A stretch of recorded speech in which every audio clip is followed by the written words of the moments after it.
Y vamos a abrir nuestras Biblias ahí en Génesis, capítulo 4. Y vamos a leer, hermanos, del 1 al 7. ¿Sí? No voy a leer todo el capítulo porque está muy largo. Pero vamos a leerlo del 1 al 7. Y dice así.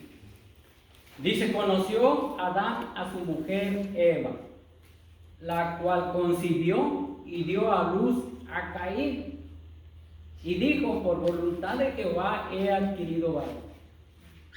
Después dio a luz a su hermano Abel. Y Abel fue pastor de ovejas, y Caín fue labrador de la tierra. Y aconteció, andando el tiempo, que Caín trajo del fruto de la tierra una ofrenda a Jehová. Y Abel trajo también de los primogénitos de sus ovejas, de lo más gordo de ellas. Y miró Jehová con agrado a Abel y a su ofrenda, pero no miró con agrado a Caín y a la ofrenda suya. Y se ensañó Caín en gran manera y decayó su semblante. Entonces Jehová dijo a Caín: ¿por qué te has ensañado? ¿Por qué ha decaído tu semblante? Si bien hicieres, ¿no serás enaltecido? Y si no hicieres bien, el pecado está a la puerta. Con todo esto, a ti te será su deseo y tú te enseñorearás de él. Ahí vemos, hermanos, la escritura, la narración, ¿verdad?, de que Eva tuvo un hijo de nombre Caín. Y qué bonito es para la mujer, hermanos, cuando tiene su primer hijo. Posiblemente los demás también. Es alegría. Hay mujeres que lloran de emoción, de gusto al tener un niño, ¿verdad? Es una emoción que sienten. Pero aquí, hermanos, vemos que Eva, ¿verdad?, tuvo su primer hijo. Pero también es verdad, hermanos, que ese hijo que nació, a veces no sabe la madre cómo va a salir ese niño. ¿Sí? Allá en Matamoros, Tamaulipas, bueno, en San Luis Potosí nació un niño bonito. Bueno, eso decía la mamá de Germán.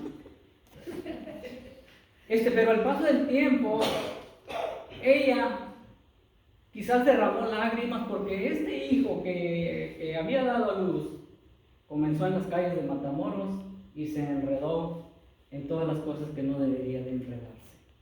Y ahí es donde la madre derrama lágrimas, donde la madre se preocupa. Aunque este hijo le decía: mira madre, no te preocupes, ando bien. ¿Usted cree que con esas palabras iba yo a calmar la preocupación de una madre? Yo creo que no. Entonces aquí vemos, ¿verdad?, la historia de dos hijos que querían agradar a Dios con sus ofrendas. Aquí vemos que quieren agradar a Dios con sus ofrendas, pero cada quien trajo una ofrenda diferente. ¿Sí? Y también vemos que solamente Dios se agradó de una ofrenda de ellos y de la otra ofrenda no se agradó Dios. Pero, ¿por qué Dios, vamos a decir, rechazó la ofrenda de Caín? Muchos comentaristas dan su punto de vista, muchas personas también. Muchas personas dicen que Caín presentó la ofrenda con una mala actitud y que Dios por eso no la aceptó. Otros dicen que Dios sabía lo que había en el corazón de Caín, que su corazón no estaba en el lugar correcto. Eso es lo que dicen muchas personas. Y otras personas dicen que lo que Caín ofreció fueron las obras. ¿Por qué dicen estas cosas? Y puede haber tantas cosas más que se dicen acerca de la ofrenda. Yo no sé si usted se ha puesto a pensar por qué no aceptó la ofrenda de Caín. Nos podemos basar en todo el capítulo 4 de Génesis. Pero si nos vamos, hermanos, a otro punto principal, antes de que nacieran Caín y Abel, sus padres vivían en un lugar llamado el paraíso. Ellos vivían, hermanos, ahí en el paraíso, pero sucedió que pecaron ante Dios y todo se vino abajo. Entonces, Caín y Abel nacen fuera del paraíso. Si Adán y Eva no hubieran pecado ante Dios, fíjese nada más, estos niños habrían nacido en el paraíso, el cual no iba a haber problemas, porque al principio no fue así. ¿Cuántas personas o cuántos padres de familia buscan lo mejor para sus hijos, que nazcan en un país donde puedan superarse? Pero déjeme decirle que Eva y Adán tenían instrucciones directas de Dios. ¿Qué es lo que deberían de hacer y qué es lo que no deberían de hacer? Es como hoy en día nosotros sabemos la palabra de Dios, qué es lo que Dios nos prohíbe a nosotros los cristianos. Y muchas de las veces decidimos desobedecer a Dios. ¿Y qué es lo que pasa? El pecado trae problemas en la vida. Pero refiriéndonos al sacrificio de estos dos jóvenes hermanos, cuando a sus padres fallaron, Dios no los abandonó. Cuando los padres de estos dos jóvenes fallaron, hermanos, ya el Señor Dios había provisto para que fueran salvos de sus pecados. Es la primera profecía, hermanos, de aquel niño que iba a venir a nacer, de aquel Salvador, de aquel Mesías futuro. No sé si usted ha puesto atención aquí en el capítulo 3 de Génesis, verso 15, donde dice: y pondré enemistad entre ti y la mujer, y entre tu simiente y la simiente suya. Esta te herirá en la cabeza y tú herirás en el calcañar. Esa es, hermanos, la profecía del nacimiento del Mesías, es decir, de Jesucristo, el cual venía a ser sacrificado en la cruz del Calvario por nuestros pecados. Porque si Jesús no hubiera venido a morir en la cruz del Calvario, déjeme decir que no existiera raza humana en este mundo. Dice la palabra de Dios que a través de la transgresión de Adán y Eva, todos venimos a ser pecadores, ¿verdad? Es lo que dice la palabra. Entonces, el problema de los padres, hermanos, de Caín y Abel, hermanos, Dios tenía sus vamos a decir, los mandamientos, vamos a decir, sus reglas. Y en los hogares, hermanos, todo se pone en regla también. En donde quiera hay requisitos. En las compañías hay requisitos. En los hogares se ponen requisitos a los hijos, ¿verdad? El cuales no deben de hacer. Pero debido a que Adán y Eva fallaron, es triste lo que dice el 23 y el 24 del capítulo 3 de Génesis. Dice: y lo sacó Jehová del huerto del Edén para que labrase la tierra de que fue tomado. Y echó pues fuera al hombre y puso al oriente del huerto del Edén querubines y una espada encendida que se revolvía por todos lados para guardar el camino del árbol de la vida. Ahí vemos, hermanos, las consecuencias del pecado. El Señor los echó fuera del Edén, el cual iba a ser más difícil el vivir. Porque en aquel tiempo, hermanos, todo producía fruto, todo se alimentaba, la tierra de un vapor.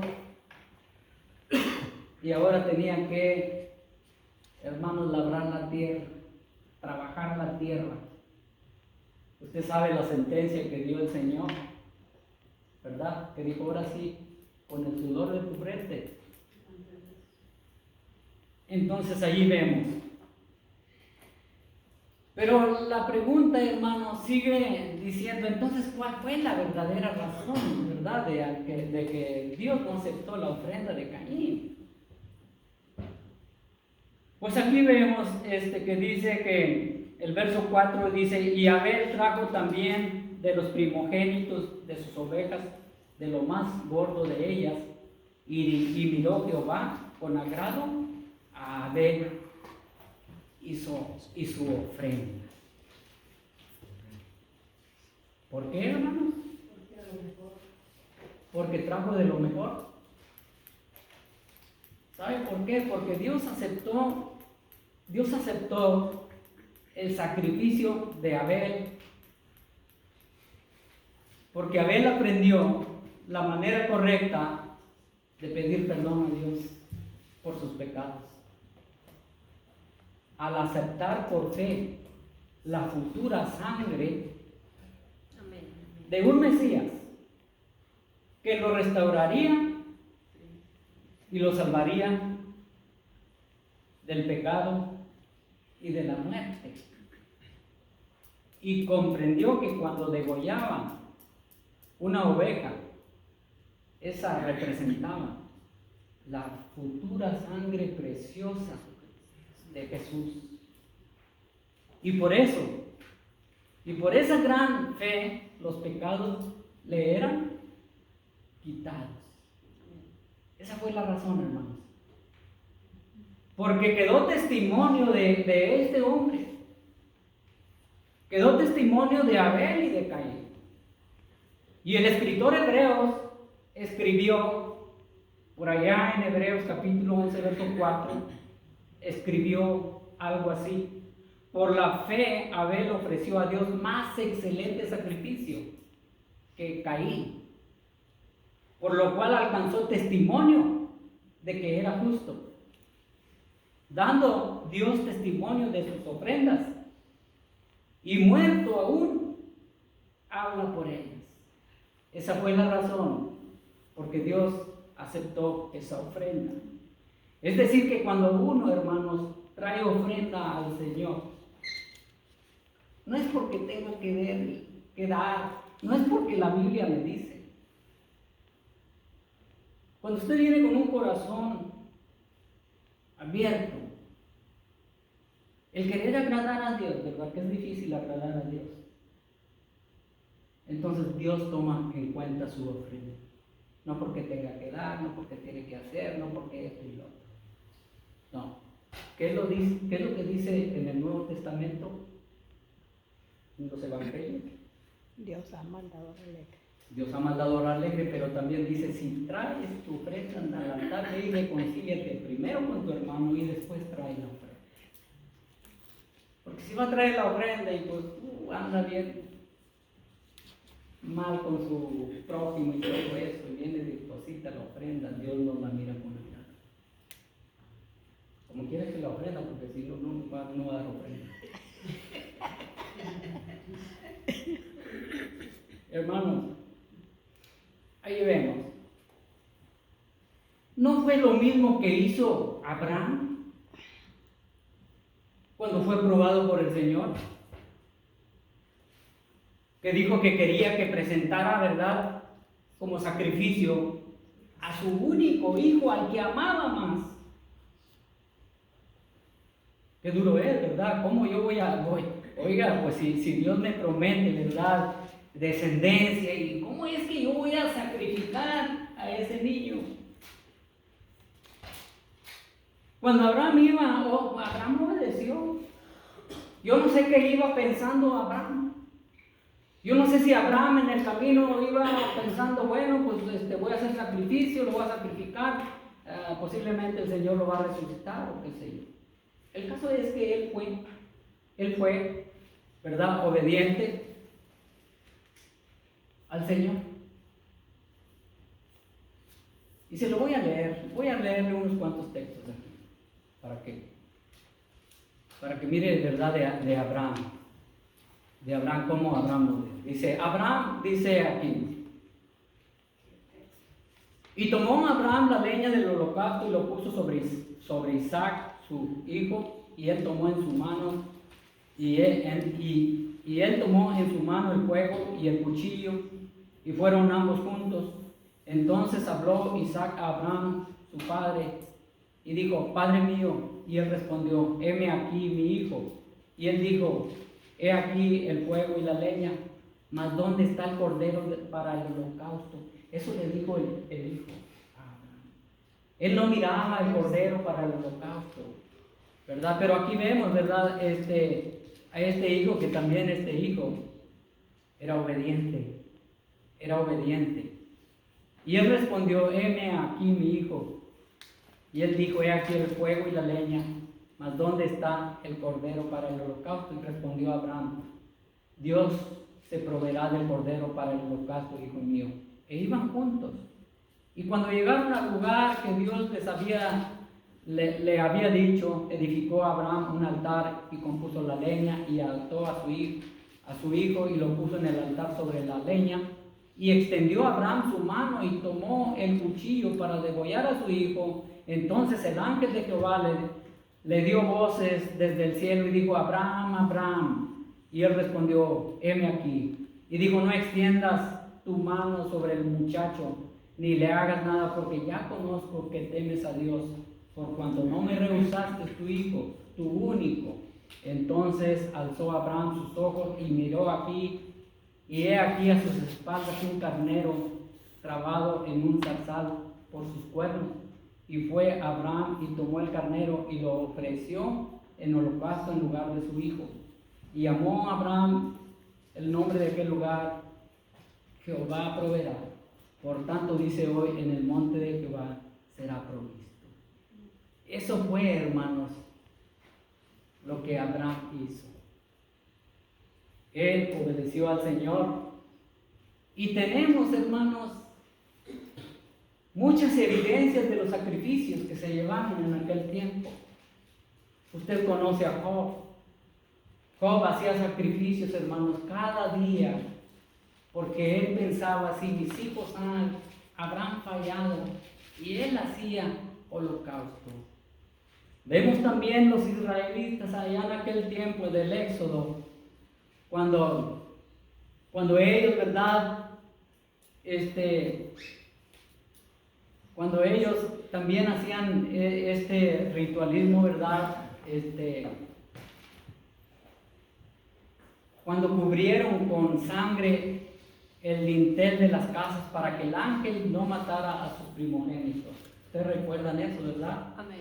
Cuando el ángel de la muerte iba a pasar, ¿verdad? Iba a matar a todo primogénito. Ellos cubrieron los dinteles, ¿verdad?, con sangre. Y al ver el ángel, la sangre, él pasaba y no había destrucción. Entonces estamos hablando de los sacrificios, ¿verdad?, de aquí de Caín y Abel. El verso 5 del 4 que estamos leyendo dice, pero no miró con agrado a Caín y a la ofrenda suya. Y se ensañó Caín en gran manera y decayó su semblante. ¿Por qué pasó eso, hermanos? ¿Por qué creen ustedes? ¿Qué es lo que pasaba ahí?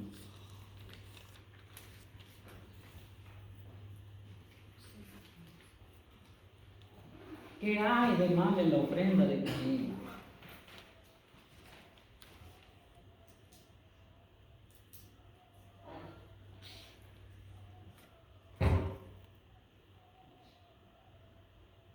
La ofrenda de Caín, hermanos, simboliza las obras.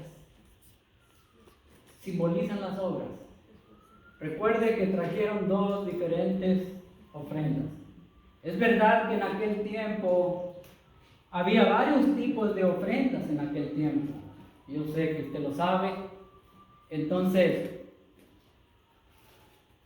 la ofrenda de Abel, hermanos, se relacionaba con un cordero, ¿sí?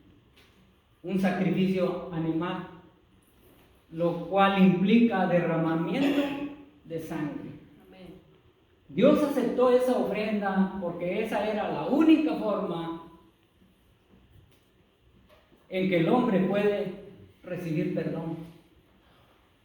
Por el que el escritor de Hebreos lo indica en el capítulo 9, verso 22, donde dice: y casi todo es purificado según la ley, con sangre, y sin derramamiento de sangre no se hace remisión. El sacrificio de Abel estaba apegado a lo que Dios iba a revelar más tarde. Por eso leí Génesis 15. Porque venía, hermanos, el Cordero de Dios, es decir, Cristo Jesús, que no solamente cubría el pecado, sino que quitaba el pecado del mundo. Y en los tiempos estos se derramaba la sangre nada más para cubrir el pecado. Cada que fallaba la persona o el pueblo de Israel, el sacerdote tenía que hacer un sacrificio para cubrir el pecado de él. Aunque muchos practicaban eso y no sabían el significado, lo hacían como un ritualismo, nada más hacerlo por sí. Y vivían en desobediencia a Dios. La ofrenda de Caín, como dije hace un momento, representaba a las obras. Y Dios quería hacernos saber que no podemos acercarnos a Él y tratar de ganar su favor con nuestra propia justicia. Por eso el apóstol Pablo dice: no por obras, para que nadie se gloríe. Estamos hablando de la ofrenda, de las ofrendas, ¿verdad? Y sacrificios, que tal vez muchas personas no sepan. ¿Sí? Entonces, las buenas obras no nos salvan, sabemos, y usted lo sabe también, sino solo el sacrificio sustituto, es decir, la sangre del Cordero de Dios, que es Jesucristo, el único justo. Es solamente de esa manera. Pero veamos aquí, hermanos, un punto acerca de la reacción de Caín. Al dar una ofrenda a Dios, uno debería buscar agradar a Dios. Tal vez era la intención original de Caín, pero luego salió a la luz dónde estaba su corazón. La Biblia dice que se enojó mucho. ¿Por qué se enojó? No se hubiera enojado. Si iba a hacer algo agradable, no tiene por qué haberse molestado. Cuando muchas de las veces a nosotros nos llama la atención y nos enojamos, es que hay algo ahí. Hay algo ahí. Hay algo ahí. Cuando a mí me va a llamar la atención alguien y yo sé que estoy mal, la acepto. Realmente la acepto y mejor bajo la cabeza y gracias porque me ha dicho, hermano, que estoy aquí. Solamente así aprende uno. Pero aquí había orgullo. Aquí Caín no quería hacer la voluntad de Dios, sino hacer su propia voluntad. ¿Por qué se enojó? Si Caín hubiera estado interesado en agradar a Dios, aunque aquí no dice la escritura, dos tipos de ofrenda. Pero si el Señor le hubiera dicho: mira, no quiero esta ofrenda, ven, tráeme un cordero. No, se enojó Caín y él quería hacer lo que él quería hacer. y decayó su semblante.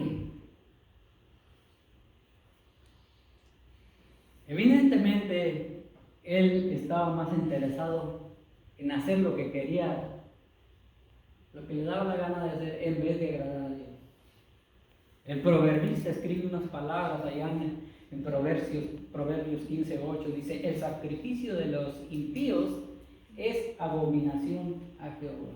No lo acepta. No lo acepta, lo puede hacer, pero no lo acepta. Entonces, Dios aceptó la ofrenda de Abel, porque Abel era justo, consagrado y obediente. Tanto así que dice la escritura que acabamos de leer, que aún muerto hablaba buen testimonio de Abel.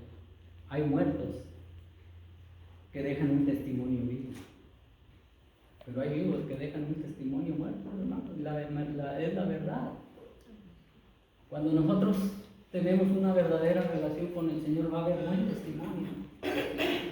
Y déjeme decirle que es muy importante el testimonio de usted y el mío, porque ese testimonio va a hacer que alguien más venga a interesarse por lo que la palabra de Dios dice. Y dice la Biblia, hermanos, que el testimonio vale más que 1000 palabras. Eso es lo que dice la Biblia. Juan capítulo 24, verso 4, se escribió, dice: Dios es espíritu, y los que le adoran en espíritu y en verdad, es necesario que adoren. Ahí está la clave por qué Dios aceptó una ofrenda y no aceptó otra. Hay veces, hermanos, que los hermanos no salen idénticos, siempre los hermanos van a ser diferentes. Humanamente así es, hermanos. No podemos pensar igual. Siempre vamos a pensar algo diferente. Entonces, aún así Dios le dio la oportunidad de recapacitar a Caín. Le dio la oportunidad, ¿verdad? Porque fíjese, ¿sabes por qué le digo que le dio la oportunidad? Cuando decayó el semblante, cuando notó el Señor que pues definitivamente estaba molesto, Dios le da oportunidad y le dice: entonces Jehová dijo a Caín: ¿por qué te has ensañado y por qué ha decaído tu semblante? Si bien hicieres, ¿no serías enaltecido? Y si no hicieres bien, el pecado está a tu puerta. Con todo esto, a ti te será su deseo y tú te enseñarás de él. El Señor les da oportunidad. Déjeme decirle, hay veces, hermano, yo no sé si usted se ha dado cuenta, pero nosotros, como padres, a veces los hijos heredan nuestro carácter. No quiero decir que el hijo va a pagar por el pecado del padre y el padre por el hijo, porque no es así. Pero creo que los caracteres sí se heredan. Usted sabe que cuando Caín falló y el Señor le llamó la atención, ¿qué es lo que hizo Caín? Abel. Se escondió, ¿verdad?, detrás de un árbol. Adán. Dije Abel, Adán se escondió, ¿verdad? Entonces aquí el Señor le está dando una oportunidad al hijo de Adán. Le está advirtiendo que está a punto de caer. Le está diciendo, en otras palabras, arrepiéntete. Pero este hombre no se arrepintió. Ahí vemos la misericordia de Dios. Le advirtió que el pecado estaba a la puerta, que aún estaba a tiempo para cerrar esa puerta, hermanos. Cuando nosotros abremos la puerta al pecado, que la abremos poquita, cuidado, porque se mete el enemigo y nos va a dar una zarandeada. Este Caín debería de haber puesto los ojos en el Señor. Y todo creyente debemos de ser así, hermanos. Poner nuestros ojos en el Señor. ¿Sí? Y que nuestras emociones no nos lleven a pecar ante Dios. Ese es el punto principal, hermano. Entonces, los dos dejaron testimonio, hermanos. Caín y Abel dejaron testimonio. Porque si leemos 1 de Juan, capítulo 3, verso 12, dice así: no como Caín, porque estamos hablando por qué Dios aceptó una ofrenda y no aceptó la otra. Y aquí dice: no como Caín, que era del maligno y mató a su hermano. ¿Y por qué causa le mató? Porque sus obras eran malas y las de su hermano justas. Es decir, hermanos, que Caín tuvo envidia de su hermano. Amén. Y entre hermanos no debe de haber envidia. La envidia no es buena. Por eso dije al principio que Pablo escribió allá en 1 Corintios capítulo 10, escribió que todas las cosas que se escribieron o ocurrieron fue para ejemplo de nosotros, ¿verdad? Y en esta mañana vemos, ¿verdad?, que Caín no se quiso arrepentir ni humillarse ante el Señor, sino que se llenó de orgullo, y esa fue la causa de su caída. ¿Sí? El proverbista escribió en el capítulo 10, verso 18, dice: antes del quebrantamiento es la soberbia, y antes de la caída la altivez de espíritu. Eso fue lo que sucedió con Caín. ¿Sí? Entonces, todos fallamos, hermanos. Todos fallamos. Pero aún así, Dios está dispuesto a perdonarnos. Gloria a Dios. Amén. ¿Sí? Él está dispuesto a perdonarnos si nosotros reconocemos que hemos faltado. Pero para recibir su gracia debemos de ser humildes y arrepentirnos. ¿Saben por qué, hermanos? Porque yo recuerdo a Santiago que escribió unas palabras. Y le voy a leer estas palabras. Dice que Dios resiste a los soberbios y da gracia a los humildes. ¿Sí? Dice: acercaos a Dios y Él se acercará a vosotros. Acerquémonos a Dios con un espíritu de humildad. Acerquémonos de esa manera y humillémonos delante del Señor y Él os exaltará, dice Santiago. Aquí hubo un error que hizo Caín, un error muy grande. Dios lo puso sobre aviso y él no quiso, se cerró completamente. Y Santiago da la clave ahí, donde dice: someteos pues a Dios, resistir al diablo y huirá de vosotros. Amén. Hermano, cuando se sienta la presencia del maligno que quiera caer, resista y sométase a Dios, obedezca a Dios, y entonces sí va a tener esa victoria en Cristo Jesús. Que Dios me le bendiga. Voy a hacer una oración y nos despedimos. Una vez más, buen Padre y Señor Dios, te damos las gracias por tu palabra, Señor, que Padre Dios, pues nos hablas a través de ella, Señor, acerca, Padre Dios, de ser sinceros ante tu presencia, Padre Dios, y reconocer nuestras fallas, Señor Padre, y arrepentirnos, Señor, y humillarnos ante tu presencia. Gracias por tu palabra que nos recuerda, Señor, a través de ella. Señor Dios, yo te pido, Señor, una bendición para tu pueblo, para tu iglesia, para cada uno, Señor Dios, de los que estuvieron aquí presentes y los que no están también, bendícelos donde quiera que se encuentren, Señor. Te damos las gracias en el glorioso nombre de Cristo Jesús. Amén. Amén. Estamos despedidos.